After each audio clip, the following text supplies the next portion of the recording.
Howdy, everybody. This is the Digital Speakeasy, secure and anonymous access to your website. Howdy, my name is Dustin Younse. I'm Bill's Job Tap basically everywhere on the internet.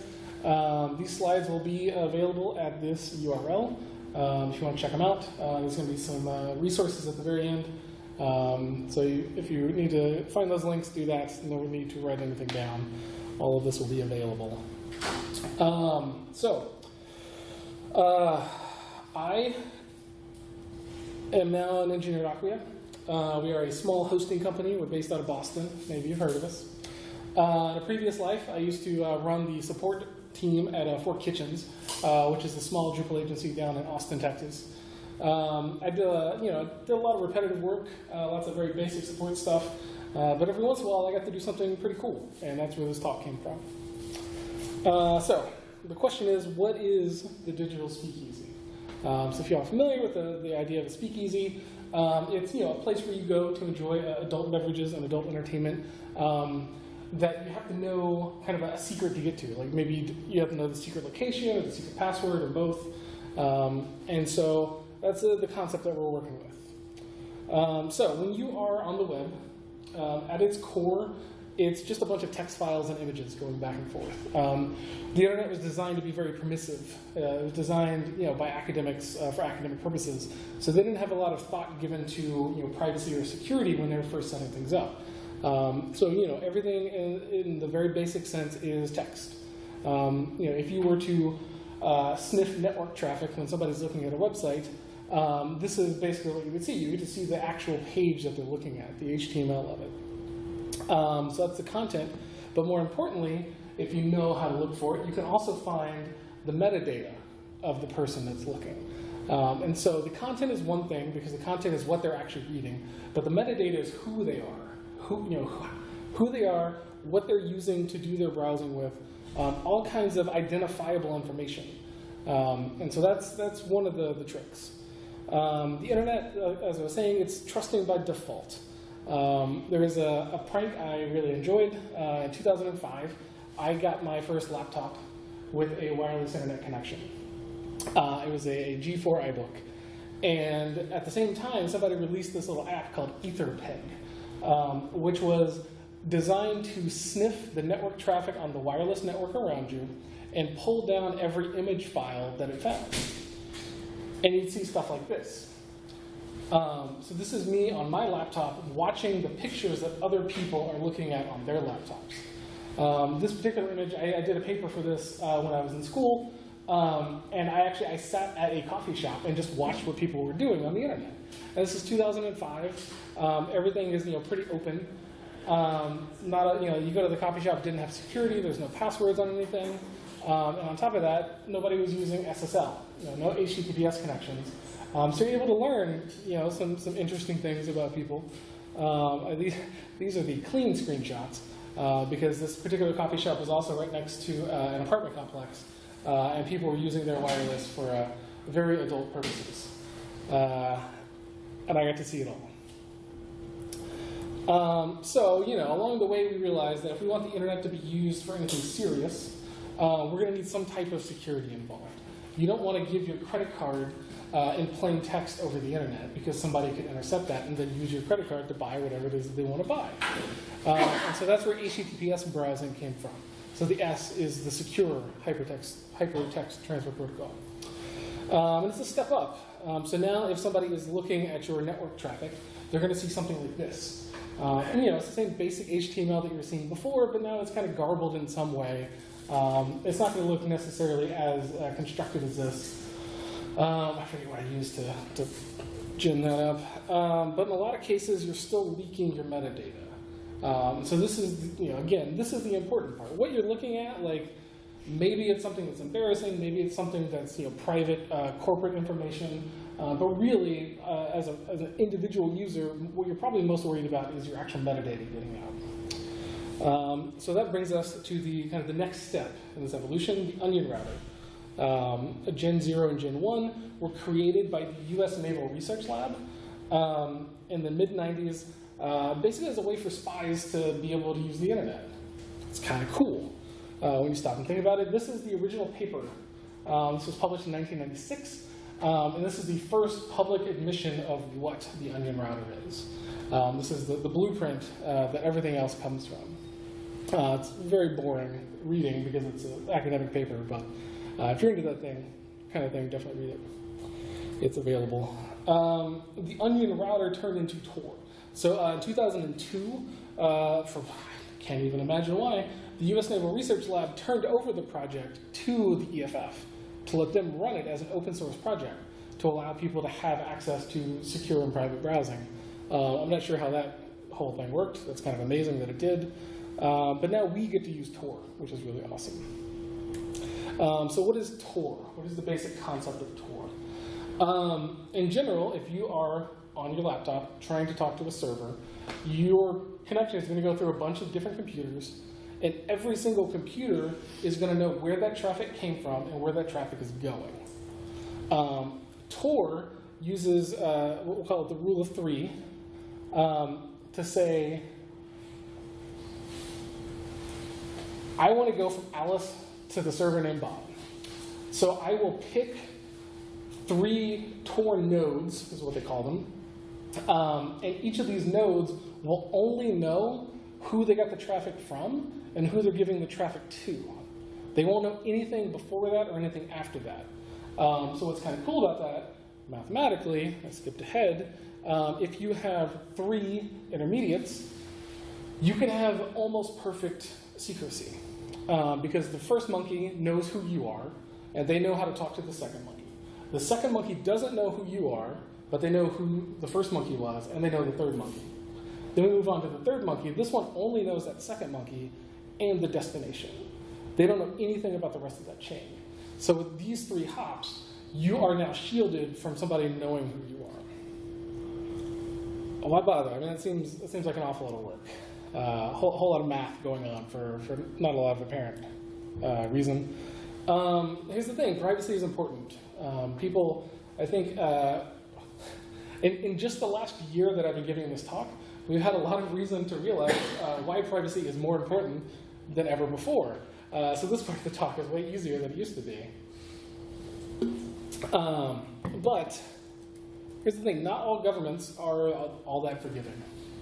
There was a little thing called the Arab Spring a few years ago, where a bunch of kind of governmental unrest in the Middle East. These countries started cracking down really hard on the internet because this was made possible in part by people being able to communicate with each other easily for the first time. Same thing happened during the Turkish coup of last year, attempted Turkish coup, I guess. And so you're like, okay, well, so they can see your internet. So what? What does that mean? That means this. So after the coup that failed, it was one of those things that started at like midnight US time, and then by the time we woke up, it was over, which was kind of this amazingly, like, waking up to that was a crazy day. But the basic concept was a bunch of people got on the internet and said, hey, screw this guy, let's take over our country, let's take it back. And they started passing messages all over the internet, got together in central squares and started protesting, and then the president, Erdogan, put his boot down. And so the coup was over, even before it started. But then, a couple weeks later, 40,000 people got arrested. 40,000 people were arrested based on their internet records of that night, supposedly. You never quite know, but that's the general consensus. So it's important to know that what you're looking at on the internet, who you're talking to on the internet, can't be known by other people. A couple other examples. Not all jobs are fully ethical. You can ask Edward Snowden and Chelsea Manning this. Luckily, Chelsea, she just got out of prison, and that's amazing, and hopefully she does good things. But she was in prison for, 7 years for seeing something wrong at work and telling people about it. And, it was all gonna, yes, that's illegal, what she did, but the problem is she got caught. And she got caught because she wasn't careful enough how she was talking about it and also who she was talking to. And you have to remember that your reading habits can have consequences. So there's a group, Open Societies Foundation. They are an online publication. They are owned by George Soros. George Soros, if you ever watched Fox News for 7 minutes, he's like the biggest boogeyman to the conservatives in America. He is incredibly rich and incredibly liberal-leaning. And he runs a foundation separate from the actual publication as a kind of an umbrella, and it got hacked. So this happened last August. As you may know, we had a little bit of an election last year, and a lot of weird stuff went down in America. Really weird. I'm kind of glad to be here right now. But so the foundation itself was hacked, and thousands of this group's files were released online. And they started using it. People were digging through these and finding as many conspiracy theory threads as they could. But they found a bunch of emails that were going back and forth between the Soros Foundation and the Clintons and all these other various parties. And it got kind of weird there for a minute. And then it got really weird. So here's the thing. We used to have an amazing president. He had his flaws, but by and large, he was a very good president for us and for the internet. And now we don't. So this was an ad that the EFF put out. I believe they put it in the New York Times. If you saw the keynote this morning, it's important to remember, kind of what you're working for when you're at work. So if you were a government employee on November 7th, and you were doing your good work, and every morning you woke up and realized that you worked for a really great guy named Barack Obama, and then November 9th, you wake up and you realize that in a couple months you're going to be working for this guy. The exact same apparatus just now has a new CEO, if you will, and things changed overnight. Well, hey, Tor sounds great. Let's talk about Tor. So, this whole Tor thing is great, as long as you trust all of those monkeys along the way. But what if you don't? Tor has a fundamental problem. And this fundamental problem is this connection right here between what they call the exit node, that final third node of the Tor connection, and the actual server that you want to connect to. That is completely out in the open. That is the point where the Tor network is spewed back onto the public internet. And there are some examples of some particularly fishy exit nodes in places like China, where it's almost entirely likely, and probably is happening, all of that traffic is just being dumped to disk. And they're just recording every single packet that comes out of there. And if it's stuff like if you're buying something on Amazon, that has an HTTPS connection, so you can feel kind of good about that. But what if you're just trying to read the newspaper? Some newspaper that you are not supposed to read. So it's a known issue that people can just sit on that exit node and spy. That's just the one flaw of Tor. Well, what if they couldn't? And so that's what this project that I got to work on was. So we had a client who was they were a publisher, and they had stuff that in certain countries could get you in trouble for reading. And they wanted people to have a secure and private way to connect to that. And so they heard that you can actually connect your web server, in this case a Drupal server, to the Tor network. So you're now bridging that gap. And you no longer have to worry about that weak exit node. So if you are using a Tor browser, this is what a URL now looks like. The URL itself is a cryptographic hash of a cryptographic key that is unique to your server on the network. Only you can have this. You don't have to register this domain name. It's generated using cryptographic software, and you are guaranteed to be unique because of the way the algorithms work. But this isn't particularly easy to remember. And then it turns out somebody decided, hey, let's put Facebook on Tor. And when I first heard this, it kind of hurt my head a little bit. Like, why would Facebook, the corporation that wants to know everything about you, possibly give people a secure and private way to connect to the network And then I remembered, oh, well, obviously once you're connected, they know everything about you. So why wouldn't they give you that side door? Because they still get to know who you are as soon as you log in. But I think this kind of goes to prove that, you know, it doesn't matter who you work for, what kind of organization you are, there's probably still some good people in there, some people that want to do good work, and that's what this project came out of. And I'm amazed and happy that it was able to work. And something else they did really cool that we'll talk about in a couple slides.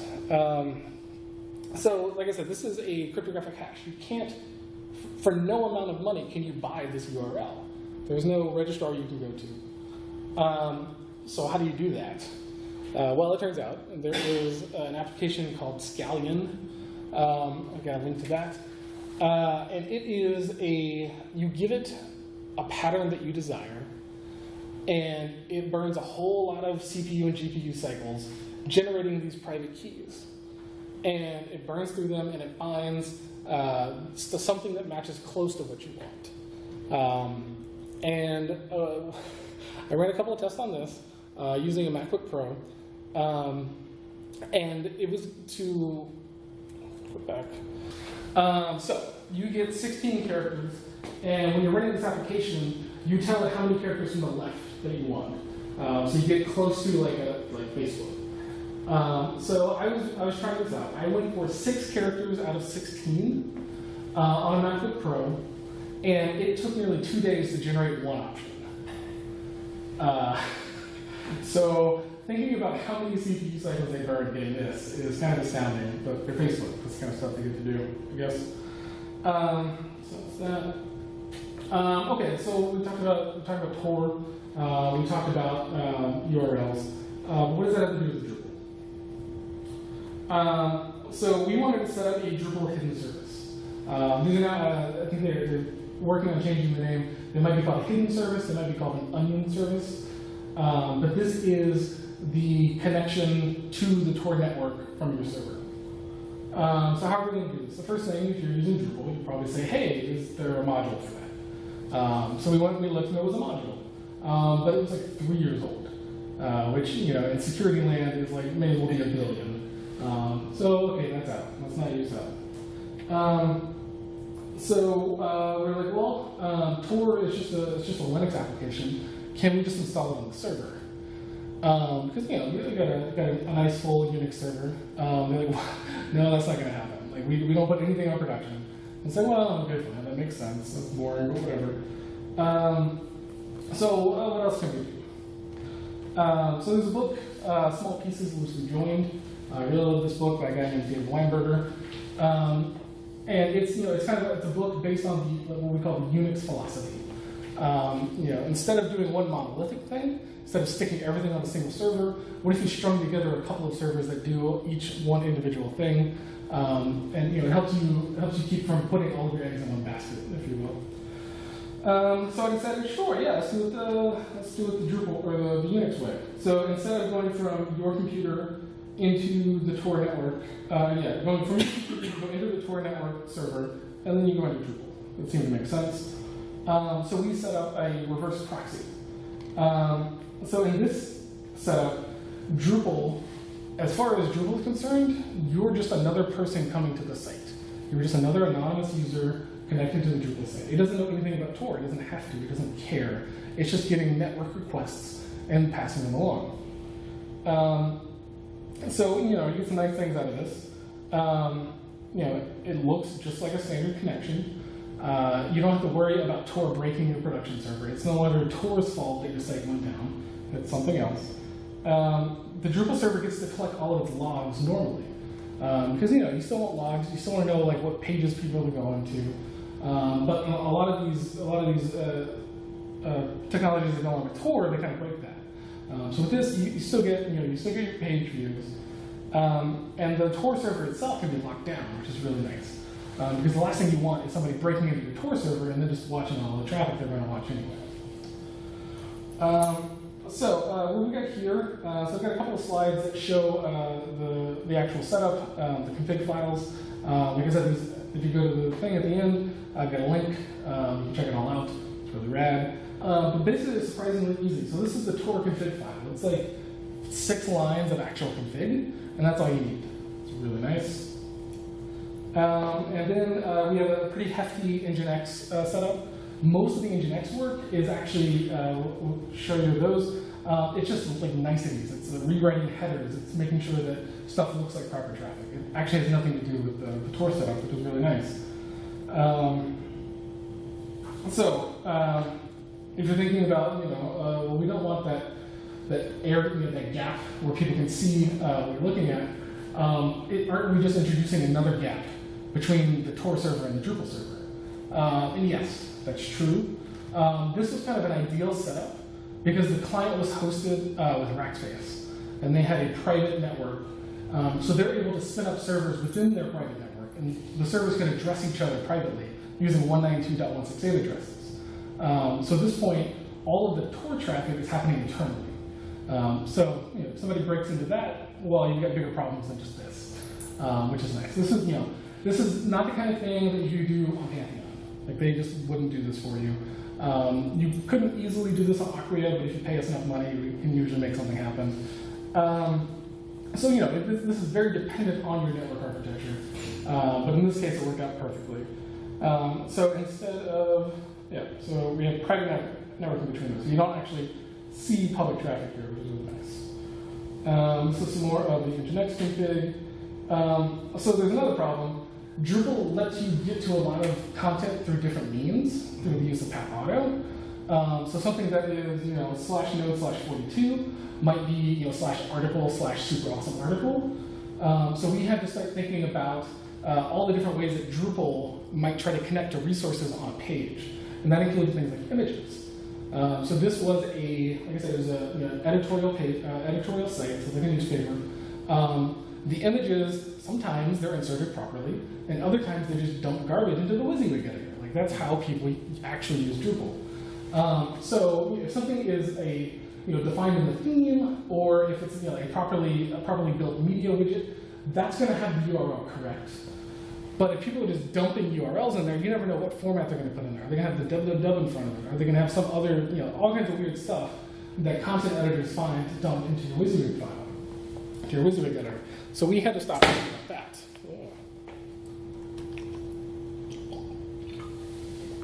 So that's where a lot of this rewriting comes in.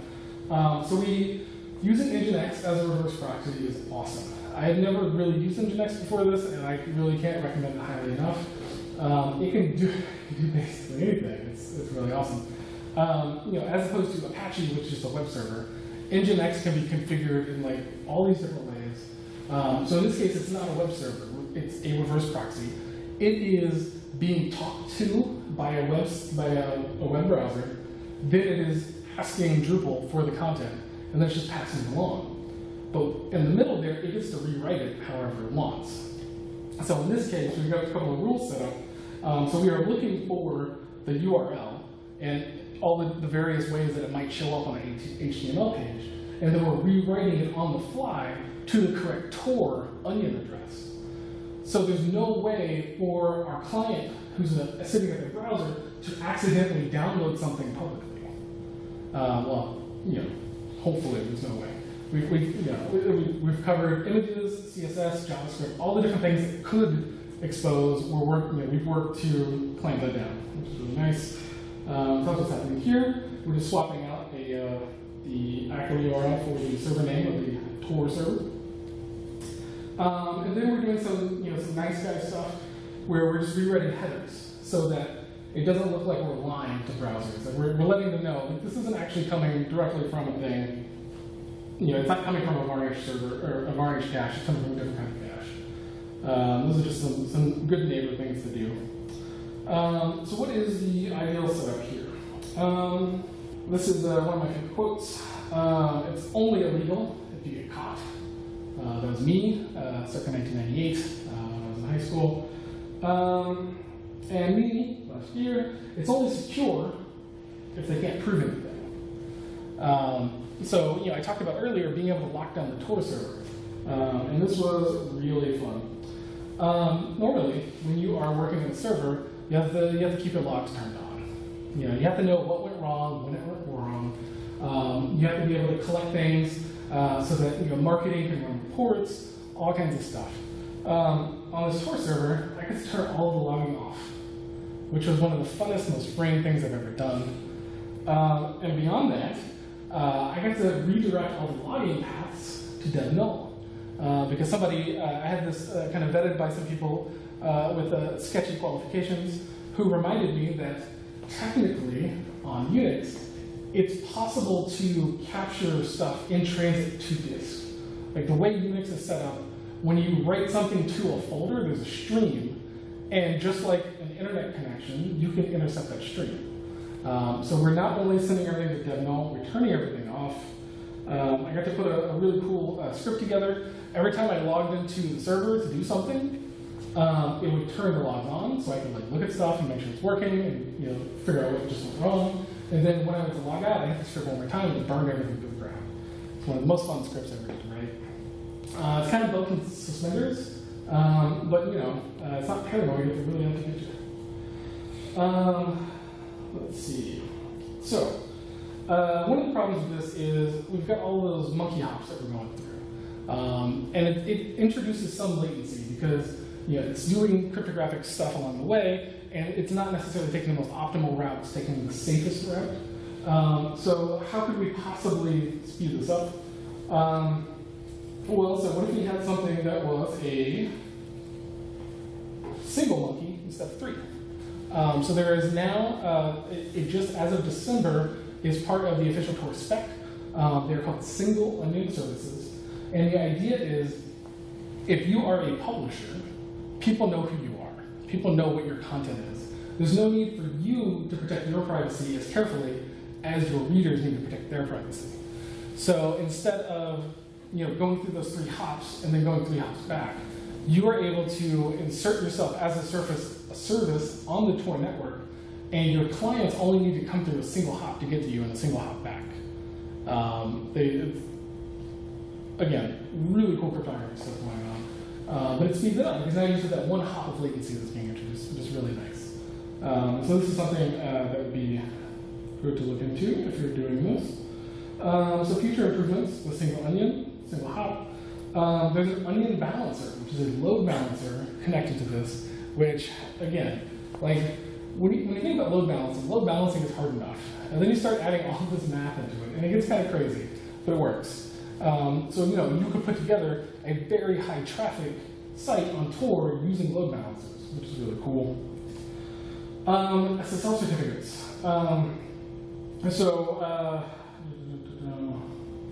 So by their nature, an onion address is secure because unless you have the cryptographic hash sitting on your server, the URL will not work. Like, there's no way for somebody to steal your identity. There's no way for somebody to, wait until your domain expires and then steal it out from underneath you and then redirect all your traffic. That just doesn't work. But in theory, somebody could still send, unencrypted something across this network. There could still be some kind of metadata that's leaking in plain text. And so we go back to how we fixed it on the regular web, and we go back to SSL. Let's see. So we were just, this entire thing, we're just going to wrap it all in SSL, basically. And this is where our friends Facebook come back into this. Because not only did they generate a really cool onion URL, they also got the absolute first onion SSL certificate. So SSL certificates are based off of the TLD, the top level domain, so like the .com, the .net, I think it's the .ninja now. Facebook went to the effort to convince DigiCert to ask for a special exemption so that .onion could be considered a top-level domain. It's still kind of an intermediate thing. It's not a permanent top-level domain, but hopefully it becomes that. But now you can go to DigiCert and you can hand them a substantial amount of money, and they will give you an SSL cert for your onion address, which is really cool. Thank you, Facebook. It's called a special use domain. Let's see. DigiCert. Working. Yep. Cool.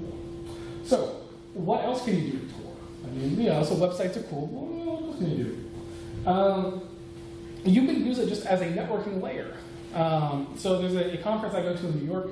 It happens in even years, so the last one was 2016. It's called HOPE, Hackers on Planet Earth. It is run by the nice people at 2600 Magazine. And last time I was there, I got to meet some of the actual Tor project developers. And if you think you are paranoid, you have not met Tor project developers. These lovely men and women use Tor for everything. They all run their own private email servers, and they all connected them strictly over Tor. They run their own calendar servers, and they connected them over Tor. They share files over Tor. It's the only thing they use because they are incredibly paranoid people for pretty good reasons. There's an application called Onion Share that is a peer-to-peer file sharing service that just works across the Tor network, which is really fun. Share some files back and forth.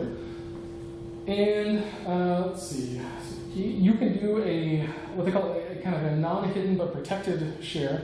So with Tor, you have to know the generally scrambled URL, but you can also set it up with an SSH key requirement, or a cryptographic key requirement, where even if you know the address, it doesn't let you in unless you have one of their keys. So you can have something, this is kind of the double speakeasy. You have to not only know where to find it, but you also have to know that secret password to get in. And so, that's how they set up the mail server. So the only person who's able to connect to that mail server is them. It's a really cool setup. A true speakeasy. This is kind of fun. Tor, it kind of circumvents DNS. It circumvents a lot of the IP-based routing restrictions. So you can do really cool stuff. Like you can share your local machine very easily across the network. So if you want to be really crafty, when you're doing client work and you need to show somebody something that only exists on your local computer, you can set up a Tor connection to that and give them the link and they can pull it up directly off of your computer. You can edit stuff live. You can do some really cool stuff with that. Cool, so these are the resource links. There's a whole bunch of them, they're very tiny. But it's stuff like Tor project, about Tor. None of this would be possible without ProPublica. ProPublica is a nonprofit news organization in America. They are very concerned about things like civil liberties, and they were as far as I know, the first publisher to be on the Tor network, like the first kind of large public publisher to be on there. And they did literally all the hard work. I cribbed everything that they did. I've got some links here. So their tech people were kind enough to share all of their config files for Tor and for the Nginx proxy. Really great stuff. Some information on HTTPS, some information on the vanity URL creation, and some of the future stuff about onion balance and single services. So, thank you. That's me. Does anybody have any questions? All right. Explained everything perfectly. First time.